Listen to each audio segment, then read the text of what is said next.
On today's show, why is Jalen Brunson likely signing with the New York Knicks? And where did it go wrong for the Dallas Mavericks? Talk about all that and more on today's Locked On Mavs. I'm Luka Doncic, and this is Locked On Mavericks podcast. The Dallas Mavericks are NBA champions. Bang! Bang! It's good! And the Mavericks have won the game! If you don't believe, you shouldn't be here.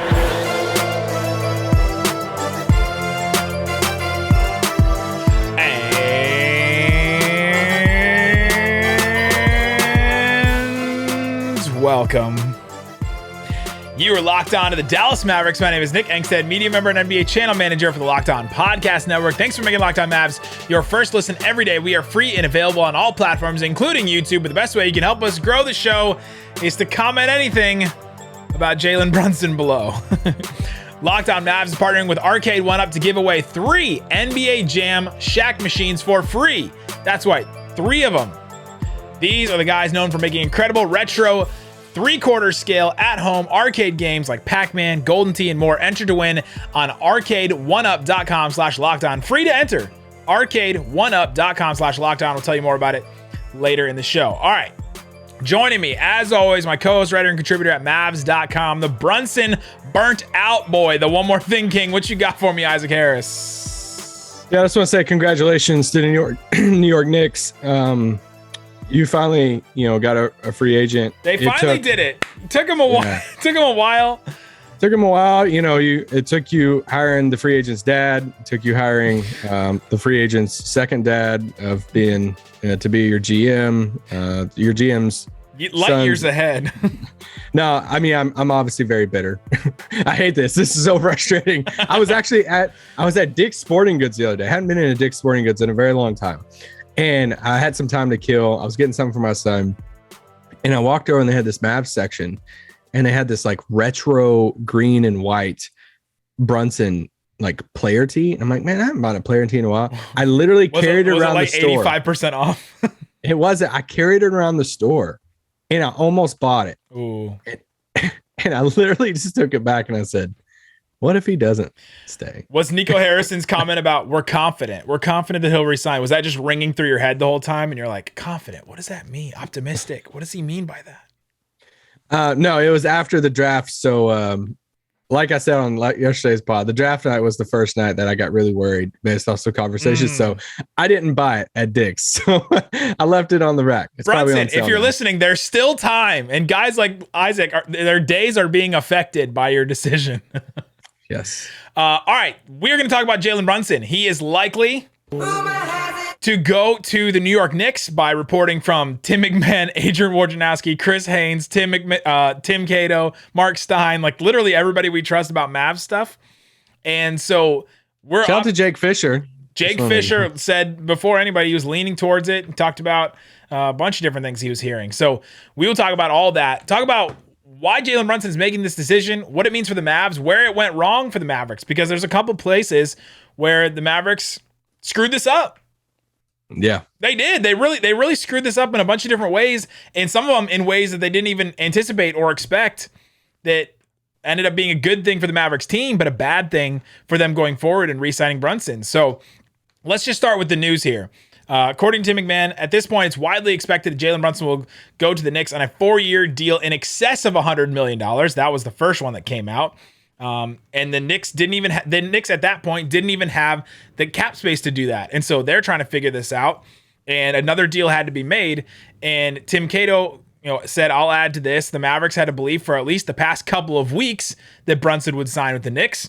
And then it came out that the Mavericks, according to Chris Haynes, are going to sign Jalen Brunson in the vicinity of 4 years, $110 million. Actually, that was from McMahon. The Knicks. That Brunson was going to sign with the Knicks for 4 years, $110 million. So like it even went higher, and it's not even like the final number. Maybe the Knicks finally cleared what they needed to with the Detroit Pistons. They sent Alec Burks and Nerlens Noel, guys that we thought the Mavericks could get in a sign and trade if the Knicks wanted to play ball with the Mavericks and do it that way.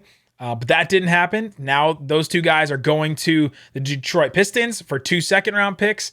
They just sent those guys straight up into their cap space, and so that's what they had to pay for that. They cleared up the amount of cap space, so that now the Knicks don't even have to do a sign and trade with the Mavericks. There's no reason for them to do it now. And so the Mavericks are probably going to lose Jalen Brunson for nothing. And the Mavericks, according to Tim McMahon, were going to offer Jalen Brunson a 5-year, like $110 million contract. It's the same amount of money, different amount of years. And they kept bringing up this point that they were going to give him a deal that's comparable to what Fred VanVleet got.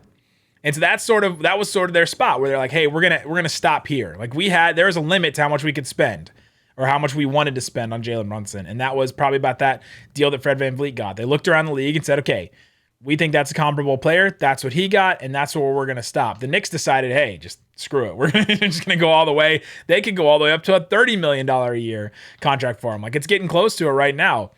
People keep saying in the vicinity or in excess of or blah, blah, blah. And so now here we are. It seems like the Mavericks knew that this was going to happen for a couple of weeks.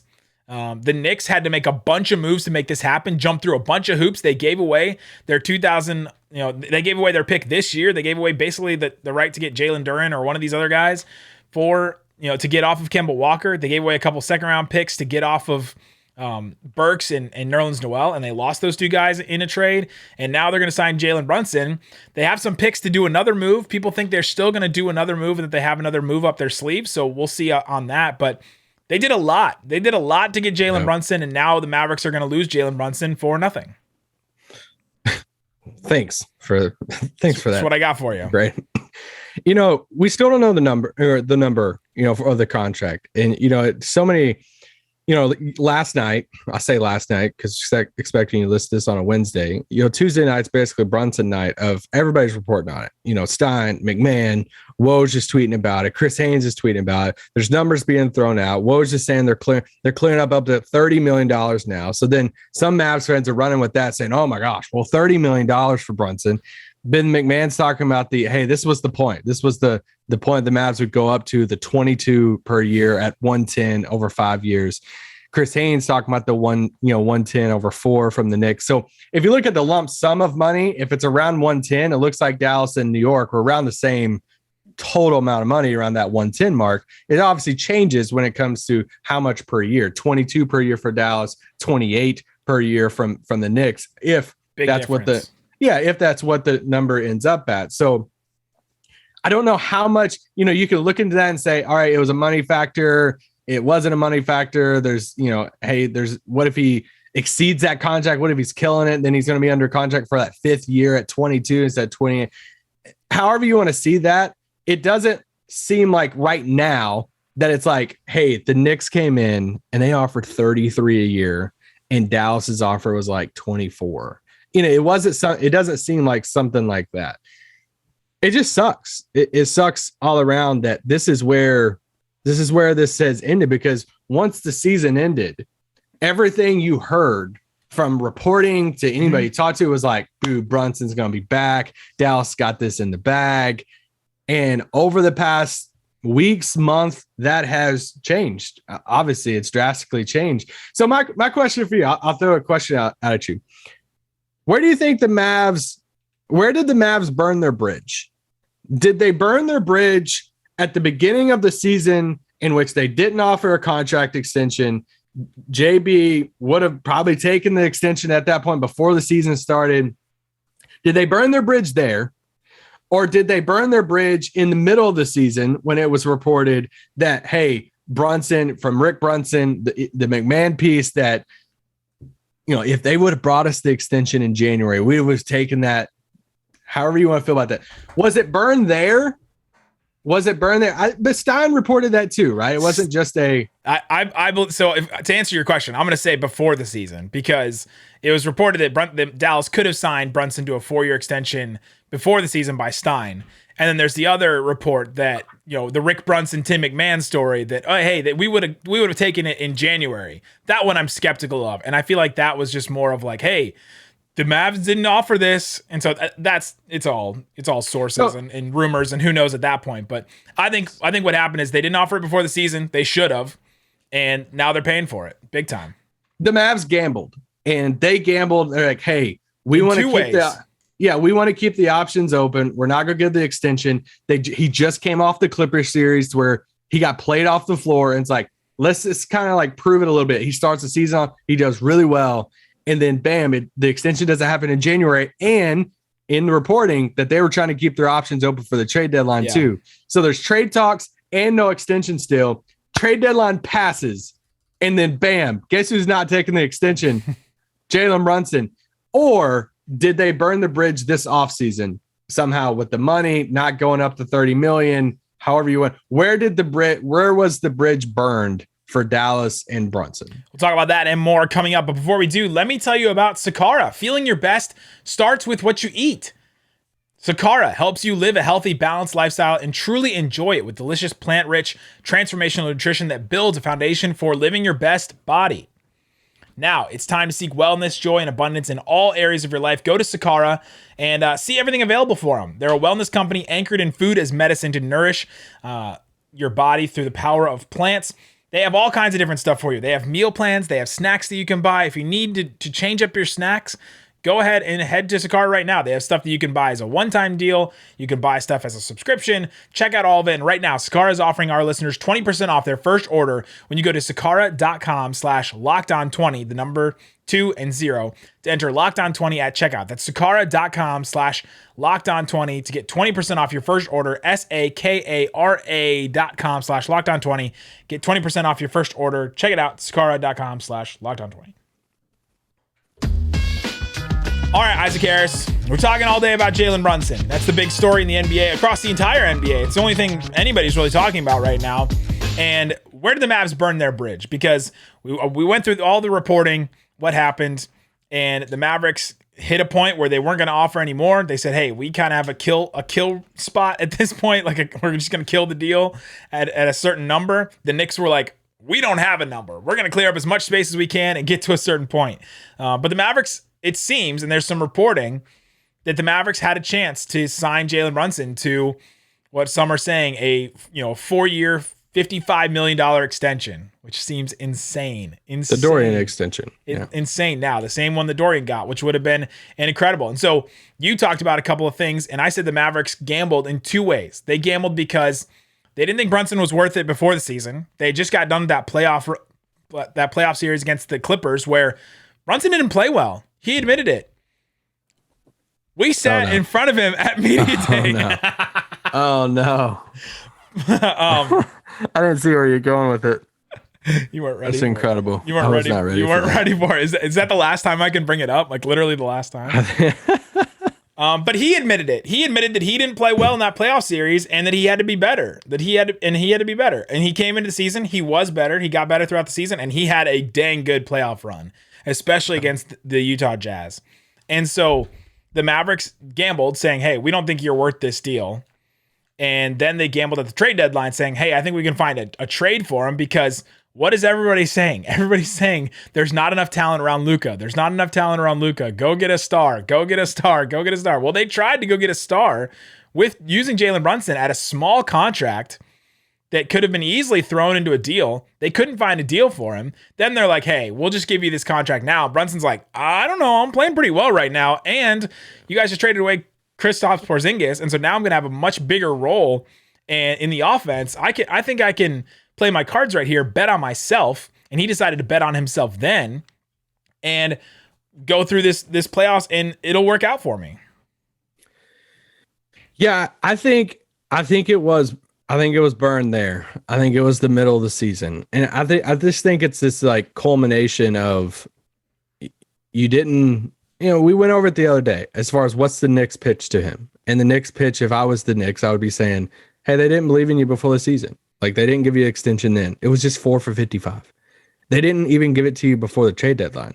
And they shopped your name around hard because we know they called us. Like, if that's the type of stuff that, and then bam, right after the deadline, okay, we couldn't get that. Now you're saying, hey, can you take that 4 for 55 now? And he obviously did take it. He bet on himself, and then bam, it's part of the gambling. It's part of the business, and they had to feel so confident in that they were going to bring him back. And now they're in a spot to where they're going to lose him for absolutely nothing. Yep. It's just where they are right now. And they gambled. They gambled twice. They gambled before the season. They gambled at the trade deadline. They failed in both spots. The gamble. Should they go up to a certain number though? Like I've seen should that. they just go for it? Should they just go for it today? Yeah. Should they go for it? Should they call him up and say, "Hey, we'll up our offer. We'll go above 110." Is that the right question, or is the question does it matter? I don't know because we don't know. Let's rank them. Let's do it. What rank in this order?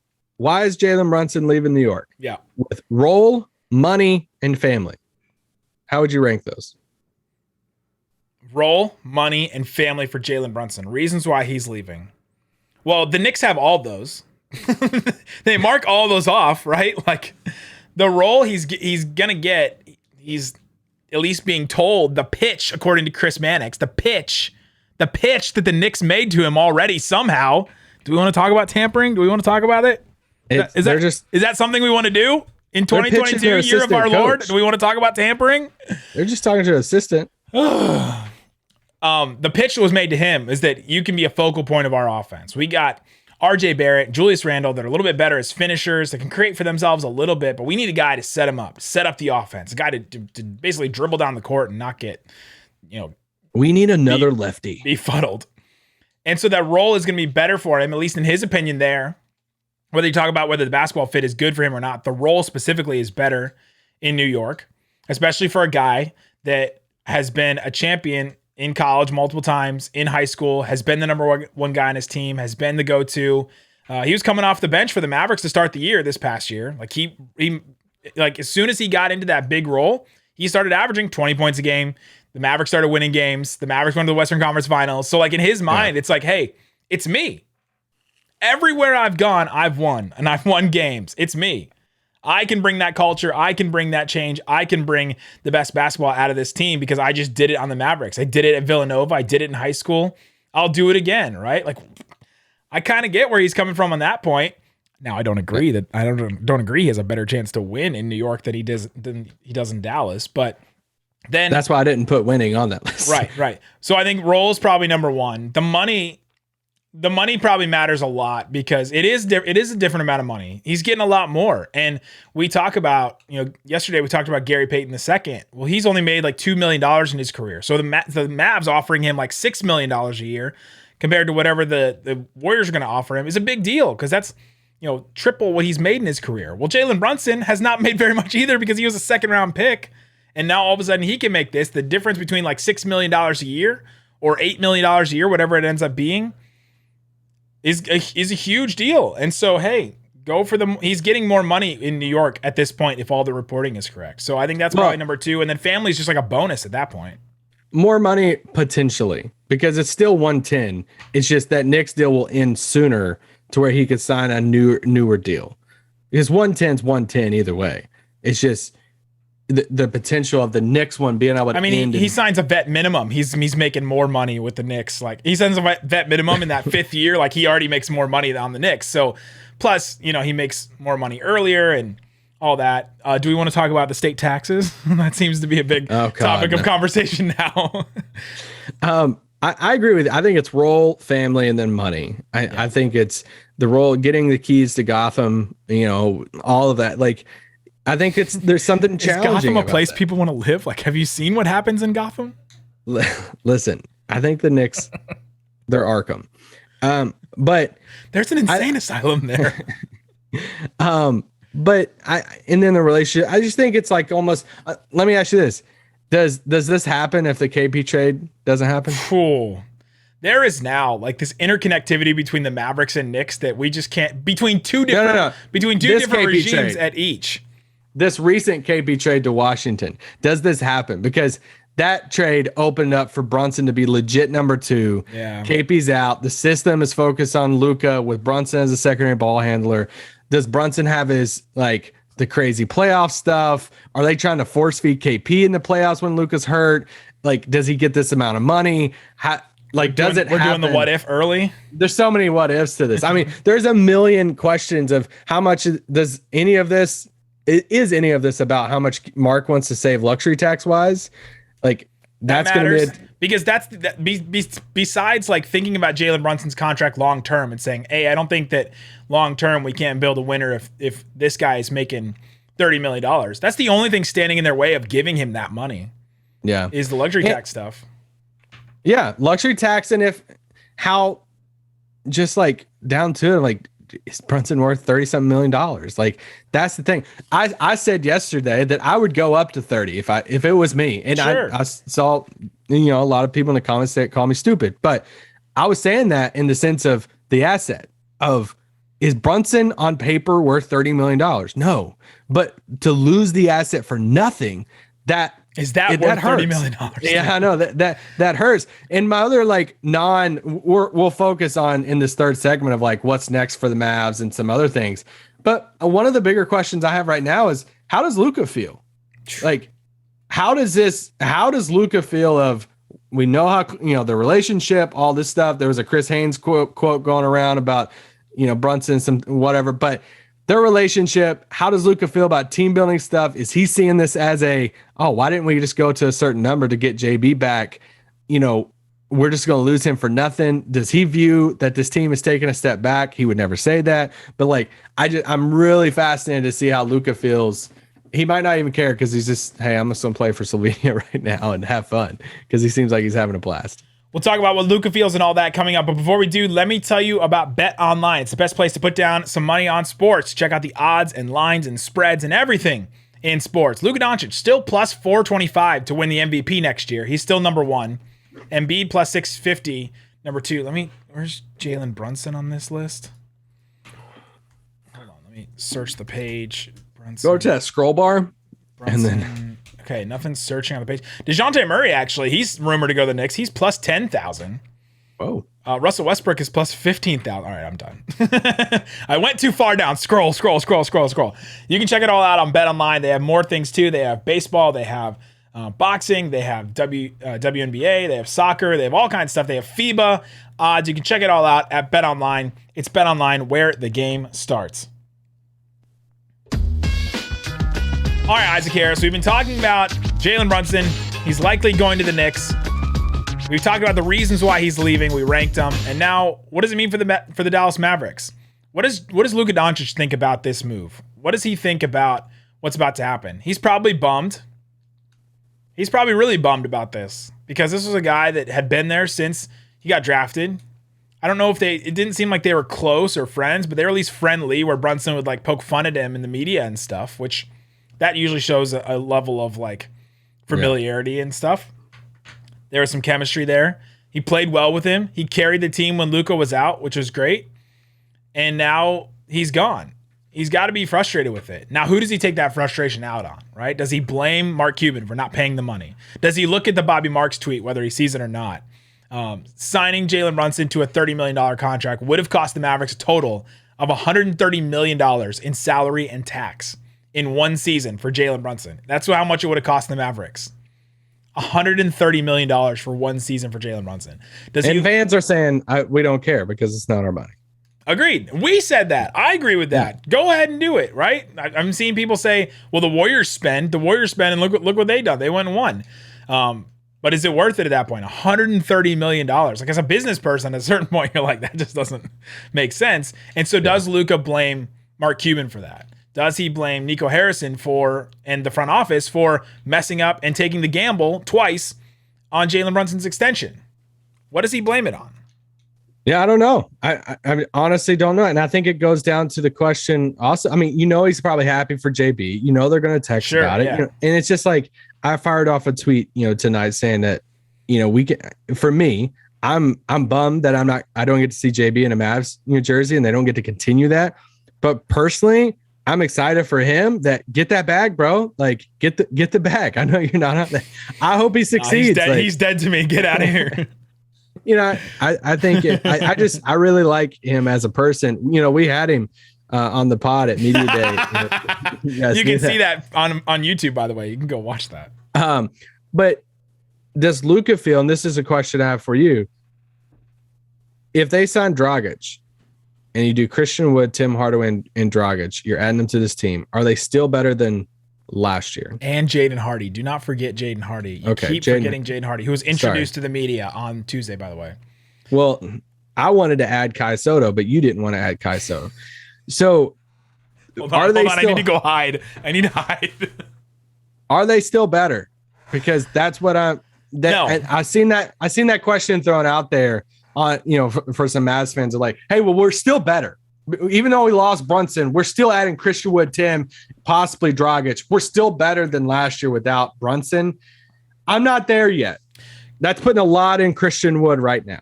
Could they have more regular season wins? Sure. Like, does the defense roll over from what they had at the end of the season? Adding Spencer Dinwiddie, like they didn't have Spencer Dinwiddie at the first half of the year. Remember, they were 16-18 to start last year. Could they end up with more wins in the regular season? Sure. I could believe that they'll end up with more wins, maybe be higher in the standings, and everyone's like, oh yeah. But do I think they're going to have like the same offense and defensive rating? Do I think they'll still have the same kind of ceiling? I don't think so. Like, I don't think they have the same kind of ceiling, because what's more valuable in the NBA right now? Shooting, rim rolling, or ball handling and shot creating, right? Like, it's so hard to find shot creators like that. And that's the reason why the Knicks were willing to go to this level, because Brunson, one of the things that's really funny to me, I've been just consuming Knicks Reddit. I've just been all over New York Knicks Reddit and their fans, just trying to figure out. Rent-free, bro. Just trying rent-free. They are rent-free right now. I want to see how they feel about this. And there seem to be split. I asked Locked On Knicks guys, and they say Knicks fans are split on this, on whether they're either excited about Brunson, think he's too hyped up, too overpaid. But one of the things I keep seeing is, man, his field goal percentage. Brunson's field goal percentage is so great. Like, he's just so efficient. He's going to come in and be so efficient, because look at some of their scorers. Like, Julius Randle was efficient last year, was not this season. RJ Barrett shot 40% from the field last season. Emmanuel Quickley under 40% from the field. Like, they have some, like, their top scorers are just these volume guys that aren't efficient. Brunson's going to come in and be efficient, and that's what he did for the Mavericks. He was just really efficient. He's really good at scoring from two. There's just some really good things that he brings to the table that the Mavericks aren't going to have anymore. They don't replace that with Christian Wood. They don't replace that with Tim Hardaway Jr. or with Dragic even. And so I think their ceiling is lower, but could they get more regular season wins? Sure. Yeah, I think it's, some people are just naturally looking at, hey, Christian Wood averaged 21 a game last year, insert that, and now we're even. And it's like, it doesn't really work like that, completely. I just think we're Brunson only underestimating. averaged 16, so it's a step up. We saw how much this team changed when they added a third ball handler, and to have three of those guys that can create, put the ball on the floor, do their own thing. And now you're kind of switching, you're taking the other starter in that. I think Dinwiddie would start, you think Tim would start. But either way, if they sign Dragic, that's asking a lot of Dragic at 37 to play what Dinwiddie did last year for the most part. If we think Dinwiddie can play the exact role that Brunson did, and then asking Dragic to play the same role that Dinwiddie did for a whole season, not just a playoff series, that's a lot. And I think Dragic will be great in Dallas and a great addition to the bench. But I think it's kind of unfair to ask a 37-year-old Dragic to, give us 25, 30 minutes a night and give us, what Dinwiddie did last year. He'll be great depending on what your expectation of him is, right? Because if you expect him to be like an all-star level, he's not going to be that. But no. But I think obviously Christian Wood's an upgrade from from Dwight and at the center spot. I don't have a firm opinion either way. That's how I'm feeling. Like, I'm not sitting there right now saying they're going to be better. Even if Brunson leaves, they're still going to be better. I'm not confident in that, but I'm also not sitting there saying they're just going to plummet in the standings. We'll be lucky to be a play-in team. I'm not saying that either. I got to see what else they do this offseason before I have a firm opinion on it. Well, because we thought after the Christian Wood trade, we said, oh man, they add Christian Wood and Tim Hardaway Jr. to the team and possibly Dragic to the team that just went to the Western Conference Finals, like that same roster. You take a step forward. We thought that was one step forward, or we talked about in baseball terms, it was a double. And so now if you take Brunson, is that taking two bases? Does that take your double away and turn it into a walk? Like, are you the same? Did you take a little bit of a step forward? So they either have taken like a slight step forward because of Christian Wood and Tim Hardaway Jr. being back added to this team, and then Brunson leaving. Like, I don't know. I think it probably just overall in the aggregate evens out, and we'll see. Well, yeah, we'll see how and we just got to see what's the next step for Dallas. And there's still moves to be made.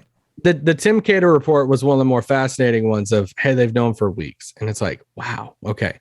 If they've known for weeks, and all of that, I don't care about no presser. Some people are throwing out Nico's presser and like, yeah, just Brandon. Like, dude, that's just what he's going to say. What else he's going to freaking say? Nico live. That's part of it. I also don't think that the Mavericks lost out Dallas is on, going to get a seat at the table. Also, don't think the Mavericks lost out on Brunson because they signed Dwight in 2019 to a deal that gives him $11 million a year. Okay, that's like a straw man. Sorry. I just don't think that. But what's their next step? And do we see them swing for something bigger? Like, do they go out and really try to swing for, hey, we lost a ball handler in Brunson. We got to go get another guy. We threw out some names, but do they enter the Brogdon sweepstakes? That I shouldn't say that word, but the Brogdon conversations. Do they call? No, I can't say it. Okay. I can't say it. Oh gosh, I didn't think you were gonna go there. This almost got really dark. What's darker? What you were about to say, or that I still have Knicks sign and trade options on my notes here that I forgot to delete?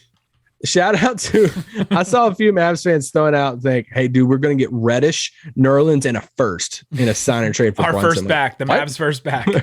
Like, New York doesn't have to do this at all. And now they're just gonna get him for free. But are there some other names out there that Dallas calls and they do a pivot? Hey, friends, flashback here. Pivot. Do they pivot and try to get another ball handler in here? Do they try to ship Tim or Dwight some of these contracts out and say we have to go get a third point guard somehow?